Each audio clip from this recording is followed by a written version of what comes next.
तर मित्रांनो, तुमच्याकडे कोणतीही डिझेल किंवा पेट्रोल गाडी असेल तर हा व्हिडिओ तुमच्यासाठी आहे. व्हिडिओ लास्ट पर्यंत बघा मित्रांनो. ज्यावेळेस तुम्ही गाडी चालू करत असता किंवा लॉंग रूट जात असता तर त्यावेळेस तुम्हाला सगळ्यात महत्वाचं मित्रांनो गाडीचं इंजिन ऑइल चेक करायचं आहे. दुसरं म्हणजे गाडीचं कुलंट. आता गाडीचं कुलंट चेक करणं हे किती महत्वाचं आहे बघा. ज्यावेळेस गाडी रनिंग होत असते किंवा लॉंग रूट तुम्हाला वन टाइम एक 300-400 किलोमीटर जायचं असेल त्या सिच्युएशनला गाडी ही एकदम हिटिंग टेम्परेचरला येते. ज्यावेळेस तुम्ही निम्म अंतर्गत करत असतात त्यावेळेस गाडी पूर्णपणे टेम्परेचरला आलेली असते. त्यावेळेस तुमच्या गाडीमधलं जर कुलंट खराब असेल किंवा कुलंट सर्क्युलेशन लाईन मध्ये काही फॉल्ट असतील तर तुम्हाला ते लागलीच क्लिअर करून घ्यायचे आहेत, जेणेकरून तुमचे ब्रेकडाऊन होणार नाहीत.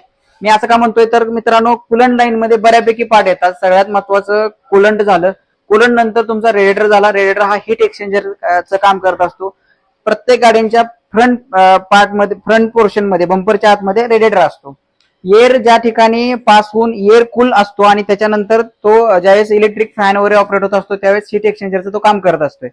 तर त्या रेडिएटर मध्ये कचरा असेल किंवा रेडिएटर डॅमेज झालेला असेल, रेडिएटर नॉर्मल लिकेज असेल तर त्या ठिकाणून कुलंट ड्रेन होऊन गाडी सीज होण्याचे चान्सेस भरपूर असतात मित्रांनो. त्याचबरोबर रेडिएटर नंतर वॉटर पंप आला गाडीचा. वॉटर पंप नंतर तुम्हाला थर्मोस्टेट वॉल चेक करायचा आहे, जो की हा थर्मोस्टेट वॉल असतो.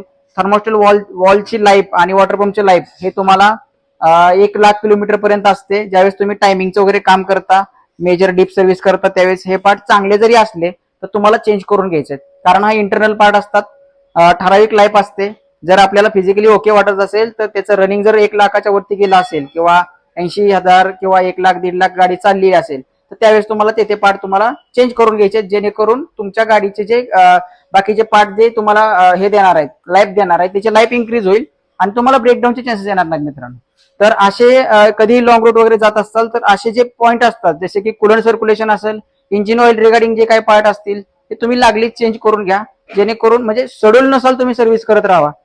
40,000 किलोमीटर नंतर, 50,000 किलोमीटर नंतर किंवा 1,00,000 किलोमीटरची काही डीप सर्व्हिस असते ते टाइम टू टाइम करा, जेणेकरून तुमच्या गाडीची लाईफ इन्क्रीज होईल आणि कोणतीही ब्रेकडाऊन तुम्हाला येणार नाहीत मित्रांनो. व्हिडिओ आवडला तर तुमच्या मित्रांसोबत शेअर करा आणि पेजला फॉलो करायला विसरू नका.